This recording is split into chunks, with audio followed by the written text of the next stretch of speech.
First of all, thank you so much for having me here because technically this is my first ever release after my Big Boss appearance. So அதுக்கு ஒரு பெரிய thanks sir.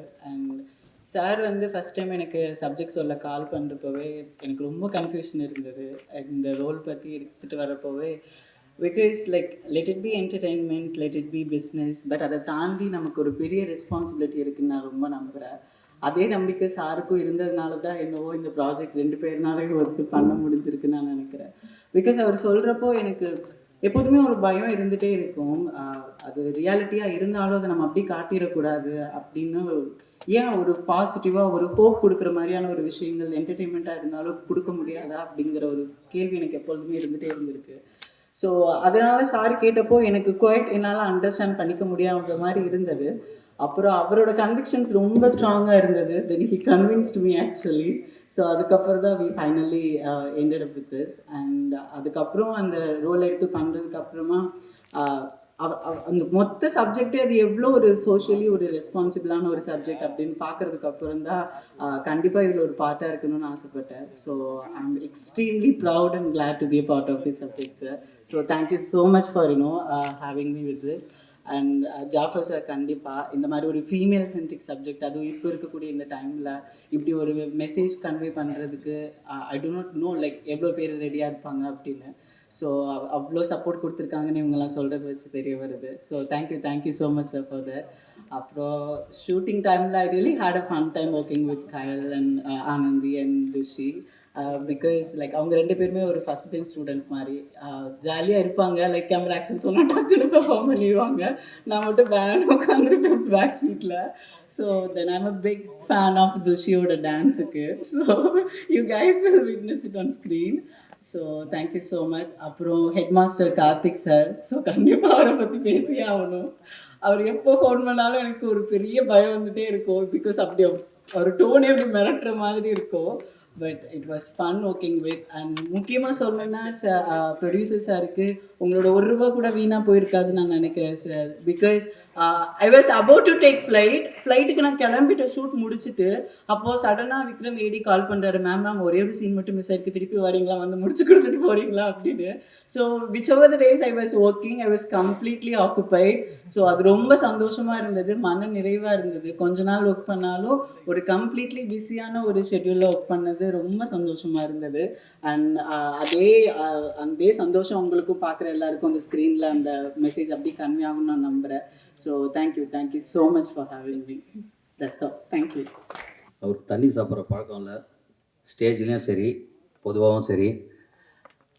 நான் வந்த உடனே கேட்டேன் அந்த மாதிரி, அண்ணா எல்லாருக்கும் ஒரு சீட்டில் நேம் எழுதி ஓட்டியிருந்தாங்க. நானும் அண்ணா இது ஏன் சீட்டு தானே அப்படின்னு கேட்டேன். அண்ணா ஆமாம் உங்கள் சீட்டு தான் அப்படின்னு, கரெக்டாக தான் உட்காந்துருக்கீங்க அப்படின்னாரு. அப்புறம் லெஃப்ட்டில் திரும்பி பார்த்தா கம்பீரமாக சிவின் இருக்காங்க, ரைட்டில் திரும்பி பார்த்தா மியூசிக் டைரக்டர் சிவரிங்கில் இருக்கார்.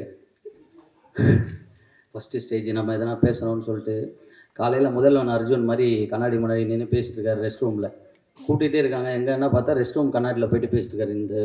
இந்த படத்தில் நான் இப்படி அண்ணன் வேறு புது புயல் வேறு சொல்லிட்டாரு.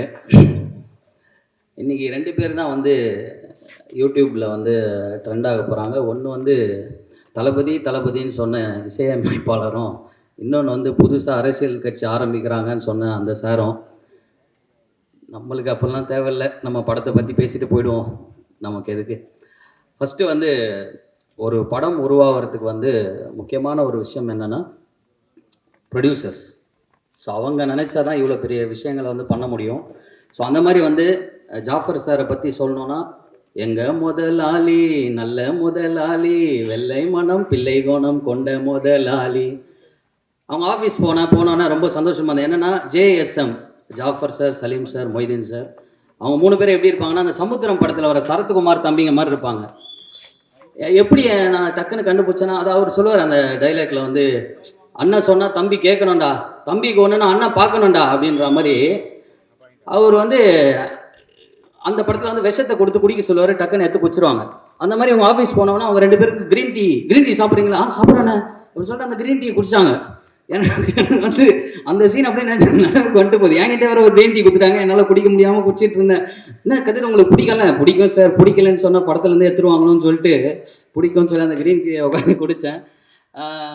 நல்ல ஒரு ப்ரொடியூசர் சார். ஏன்னா வந்து அவர் வந்து என்றைக்கும் வந்து கோவமா பேசியோ, இல்லை யாரையாவது வந்து ஹர்ட் பண்ணுற மாதிரி பேசியோ இல்லை. எல்லார்கிட்டயும் ஜாலியாக பேசி, இந்த படம் வரணும், என்ன பண்ண சொல்லுங்கன்னு ஒரு இயக்குனரோட 12 வருஷ கனவை வந்து நிறைவேற்றியிருக்க எங்கள் ஜாஃபர் சாருக்கு வந்து ரொம்ப ரொம்ப நன்றி சார். நீங்கள் வந்து இதை வந்து எப்படி ஒரு கமர்ஷியலாக நீங்கள் என்ன உங்களுக்கு டேர்ம்ஸ் வரும் அப்படின்லாம் தெரியல. ஆனால் வந்து அவங்க வீட்டில் எல்லாரோடைய மனசுலேயும் நீங்கள் நின்ட்டீங்க. அவரை வந்து கிட்டத்தட்ட வந்து நிறைய பேர் வந்து போய் கதை சொல்லியிருப்பார். நிறைய விஷயங்கள் வந்து கஷ்டப்பட்டிருப்பார். அந்த கஷ்டங்களெல்லாம் தீர்த்து வச்சதுக்கு இந்த படம் வந்து மிகப்பெரிய ஒரு லெவலில் வெற்றி அடையணும். உங்களுக்கு நிறைய நிறைய நல்ல விஷயங்கள் நடக்கணும்னு ஆண்டவனை வேண்டிக்கிறேன். Thank you sir. அடுத்து வந்து இயக்குனர் சார். அவர் வந்து வெளியே நிற்கும் போது நல்லா மூச்சை பிடிச்சி பேசிகிட்டு இருந்தார். என்ன சார் மூச்சை பிடிச்சி பேசிகிட்டு இருக்கீங்க அப்படின்னா, இல்லைப்பா நம்மளுக்கெல்லாம் கொஞ்சம் தொப்பை வெளியே வரும், அதனால தான் பேசிகிட்டு இருக்கேன்னு சொன்னார்.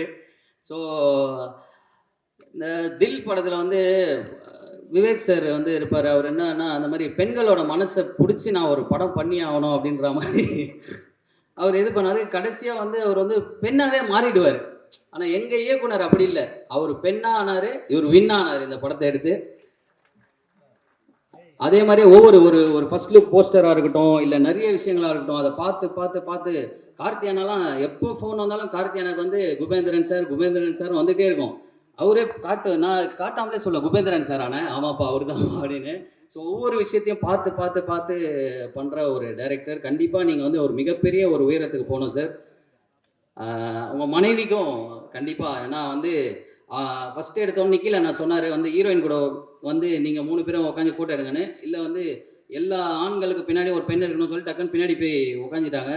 ஸோ அந்த மாதிரி வந்து அதை கரெக்டாக வந்து கடைப்பிடிக்கிறாங்க. அதே மாதிரி அவங்க இல்லைன்னா நம்ம இல்லை சார். அவங்களோட சப்போர்ட் வந்து ஒரு பெரிய சப்போர்ட். ஜாஃபர் சாரோட சப்போர்ட் எப்படியோ அதை விட அவங்க சப்போர்ட் உங்களுக்கு எப்பவுமே இருக்கும். நீங்கள் பெரிய லெவலில் வரணும். அடுத்து வந்து கார்த்திக் துரை அண்ணா. அவர் வந்து எப்படின்னா, அவர் வந்து கோவிலில் இருக்க ஒரு நந்தி மாதிரி. சினிமாவுக்கு போகணும் அப்படின்னா வந்து அவர் காதில் சொல்லிட்டா போதும். எப்படியாவது எங்கேயாவது ஏதாவது ஒரு படத்தில் வந்து அன்னைக்கு ஒரு தம்பி ஒருத்தர் கேட்டால அவனை வந்து சொல்லி கொடுப்பா அப்படின்னு சொல்லிட்டு ஒன்றுமே, அதாவது பலனை எதிர்பார்க்காம நல்லது செய்கிறது சில பேர் தான் இருப்பாங்க. அதில் ரொம்ப முக்கியமான ஒரு ஆள் வந்து கார்த்திக் அண்ணா. அவர் என்ன பண்ணுவார்னா, யாராவது கீழே இருந்தாங்கன்னா அவங்கள தூக்கி அப்படி மேலே விடுவார். மேலே விட்டோன்னு நம்மளாம் என்ன பண்ணுவோம், மேலே இருக்கவங்க கையை பிடிச்சி மேலே போக பார்ப்போம். ஆனால் அவர் அப்படி இல்லை. அடுத்து யார் கீழே இருக்காங்களோ அவங்கள தூக்கலான்னு கீழே பார்க்குற ஒரு ஆள். இப்போ கூட கீழே தான் பார்த்துட்டு இருக்காரு. அந்த மாதிரி ரொம்ப ஒரு பாசமான ஒரு ஆள், நேர்மையான ஒரு ஆள். அதனால தான் அவர் சொல்லி கட்டுப்பட்டு எல்லாருமே நடக்கிறாங்க. இந்த இடத்துல வந்து மங்கை அப்படின்னு சொன்னதை விட கார்த்தியானான்னு சொன்னது தான் நிறைய இருக்கும். எல்லாருமே சொல்லியிருப்பாங்க. அந்தளவுக்கு ஒரு நல்ல மனிதர். அதுக்கப்புறம் வந்து கயல் ஆனந்தி மேம். அவங்க வந்து எப்படி சொல்கிறது, நான் வந்து பரியேறும் பெருமாள் வந்து அவங்களுக்காகவே ஒரு 10 வாட்டி பார்த்தேன். அவ்வளோ ஒரு ப்ளசண்ட்டான ஒரு முகம் அவங்களுக்கு. என்னென்னா அவங்கள பார்த்தா கோபமே வராது. இந்த நம்ம வீட்டில் இந்த டெட்டி பேர்லாம் வச்சுப்போம்ல, அந்த மாதிரி இவங்களை வந்து வீட்டிலே வச்சுக்கலாம். அந்த அளவுக்கு வந்து அவ்வளோ அழகாக எப்போ பார்த்தாலும் சிரிச்சுக்கிட்டு ஒரு முகம் சுளிக்காமல். நான்லாம் வந்து டப்பிங் வருமா நான் குபேந்திரன் சார் கிட்ட சொல்லுவேன், சார் வேற ஒரு ஷூட் இருக்குது சார், நான் டக்குன்னு வந்து பண்ணிட்டுமா சார்னு. வந்தவொடனே அவங்க பேசிகிட்டு இருப்பாங்க. உடனே கூப்பிட்டு மேம் அவர் கொஞ்சம் எங்கேயும் வெளியே போகணுமான்னு, ஒரு வேற யாராவது இருந்தால் அவர் வெளியே போட்டோன்னா அப்புறமா போட்டோம் அப்படின்னு சொல்லுவாங்க. பட் ஆனால் அவங்க அப்படிலாம் இல்லாமல் ஓகே பேசுங்க அப்படின்னு சொல்லி ரொம்ப ஒரு மென்மையானவங்க. அப்போ இவ்வளோ நேரம் பேசுறது கேட்காதா? ஓகே, ரொம்ப மென்மையானவங்க. இந்த படத்தில் அவங்களுக்கு வந்து ஒரு பெரிய ஒரு லைஃப் வந்து கிடைக்கும். இந்த படத்துக்கும் அவங்களால ஒரு பெரிய லைஃப் கிடைக்கும்னு நம்புகிறேன். நன்றி மேம். அடுத்து வந்து நம்ம கேமராமேன் யாரோ வீட்டு ஃபங்க்ஷனுக்கு வந்த மாதிரி உட்காந்துருப்பார். அப்படி தான் ஷூட்டிங்கில் வந்து அமைதியாகவே இருப்பார், பேசவே மாட்டார். நான் எல்லாருக்கூடையும் நான் போய் ஜாலியாக பேசுவேன். இவர்கிட்ட மட்டும் என்னால் பேசவே முடியல ஒரு 2-3 நாள். அப்புறம் போய் கேட்டேன், என்னென்ன அவர் பேசவே மாட்டாரு? இல்லைப்பா அவர் வந்து வேலையை மட்டும் கான்சென்ட்ரேஷனாக பண்ணுவார், வேறு எதுவுமே செதற மாட்டார் அப்படின்னா. அதே மாதிரியே ஒரு விஷயம் கூட செதறாமல் அவ்வளோ அழகாக இந்த படத்தை வந்து மேக் பண்ணி கொடுத்துருக்காரு. ரொம்ப ரொம்ப நன்றி சார். அது ஷிவின் அவங்க ஒரு சாங் பாடியிருக்காங்க. அந்த சாங் அப்போ நான் ரெக்கார்டிங் அப்போ இருந்தேன் நானுமே. ரொம்ப அழகாக பாடினீங்க, ரொம்ப நன்றி. இந்த படத்தில் வந்து உங்களுக்கு ஒரு மிகப்பெரிய ஒரு லைஃப் கிடைக்கணும். அது தூசி யார் ஹீரோன்னு கேட்டோன்னா துஷின்னொன்னே அவனே தூசி பறக்கிற மாதிரி ஷார்ட்லாம் வச்சுட்டு ஒரு ஹீரோ வருவார்னு பார்த்தா ரொம்ப அமைதியாக ஒரு ஹீரோவாக ஒரு அழகாக. ஜேபி சாருக்கு வந்து ஒரு எப்படி சொல்கிறது, யார் ஃபோன் பண்ணாலும் அவருக்கு வந்து உங்கள் பையன் ரொம்ப நல்ல பையங்க, ரொம்ப நல்லா வளர்த்துறீங்க, புள்ளன்னு பெற்றா இப்படி தான் பெக்கணும் அப்படின்ற மாதிரியே சொல்கிற மாதிரியே இருப்பார். ஹீரோயின் கிட்டே கூட டைலாக்கை தவிர வேறு எதுவுமே பேசலைன்னா பார்த்துங்களேன், அந்தளவுக்கு நல்லவர். அடுத்து டான்ஸ் மாஸ்டர் வணக்கம் மேம். நம்ம 2 பேருக்கு இந்த படத்தில் எதுவும் இல்லை. அடுத்த படத்தில் கண்டிப்பாக நீங்கள் டான்ஸ் சொல்லி கொடுத்தீங்கன்னா நான் ஆடுவேன். உங்களை நிறைய இடத்துல பார்த்துருக்கேன். நிறைய உங்கள் பாடல்கள் பார்த்துருக்கேன். ரொம்ப சூப்பராக பண்ணீங்க. ரொம்ப ரொம்ப நன்றி மேம். வேறு யாரையாவது விட்டேன் நான் ஸ்டேஜில்? நிக்கில் அண்ணா. நிக்கில் அண்ணா வந்து ரொம்ப அவர்கிட்ட நிறைய விஷயம் கற்றுக்கலாம்.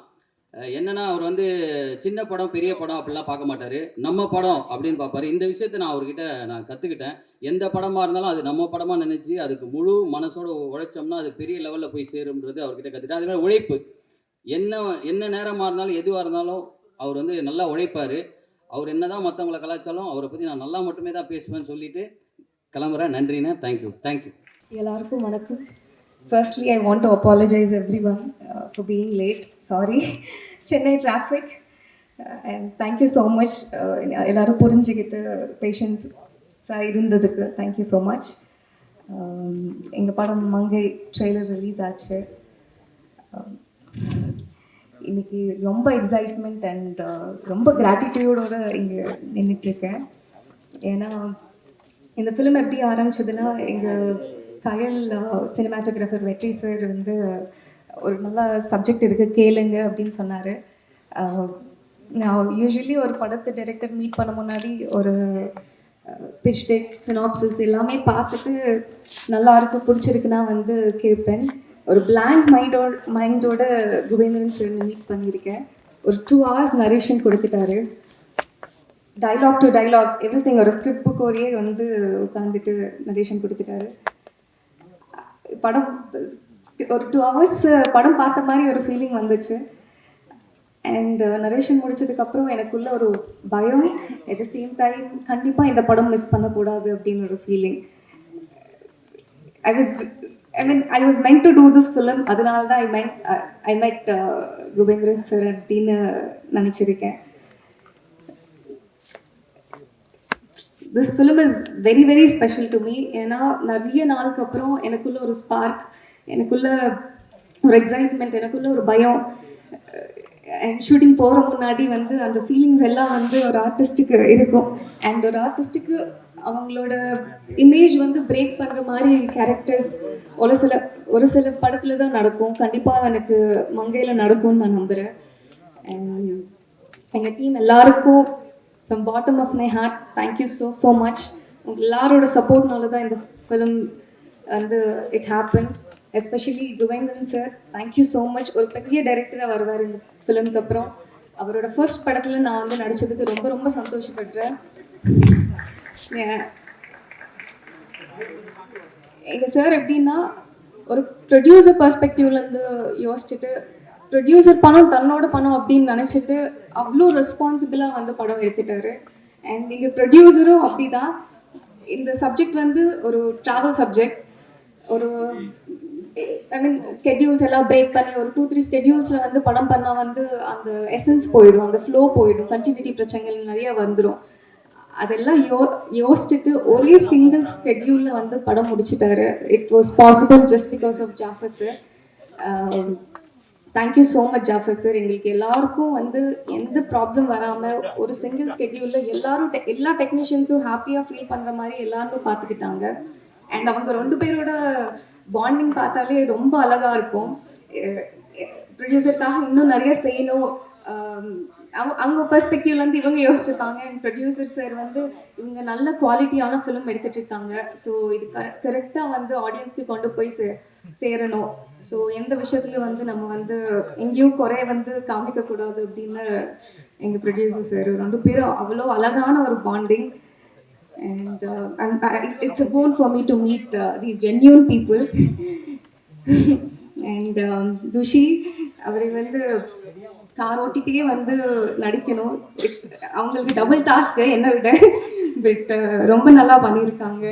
அண்ட் சிவன் வந்தபோதெல்லாம் வந்து அந்த 3 days அந்த சாங் ராதிகா மாஸ்டர் பண்ணும்போது அவ்வளோ ஜாலியாக இருந்தது. வைப்ரண்ட்டாக ஆகிடுச்சு கதையில். அந்த போர்ஷன் மட்டும் வந்து ரொம்ப என்ஜாய் பண்ணியிருக்கோம். அண்ட் எங்கள் ஸ்டார் சாருக்கு, எங்கள் மியூசிக் டைரக்டர் தீசன் சாருக்கு, எல்லாருக்கும் ஸ்டேஜில் இருக்கிற எல்லாருக்கும் ரொம்ப ரொம்ப நன்றி. கண்டிப்பாக ஒரு நல்ல ஃபிலிம் வந்து எடுத்திருக்கோன்னு ஒரு ஹாப்பினஸோடு இன்னைக்கு வந்து எல்லாரும் இருக்கோம். அண்ட் நல்ல ஃபிலிம்ஸ் எப்போவுமே நீங்கள் சப்போர்ட் பண்ணுவீங்க. Present media please, it's a very good film. உங்கள் எல்லாரோட சப்போர்ட் எங்களுக்கு தேவை. Sir thank you so much. Sir படம் பார்த்துட்டாரு. கண்டிப்பாக இந்த ஃபிலிம் வந்து எல்லாருக்கும் போய் சேரணுன்றதுக்கு அவரே வந்துட்டு இன்னைக்கு வந்து ஸ்பீச் எல்லாம் கொடுத்துக்கும் போது ரொம்ப ரொம்ப சந்தோஷமாக இருக்குது. எல்லாருக்கும் ரொம்ப ரொம்ப நன்றி. தேங்க்யூ.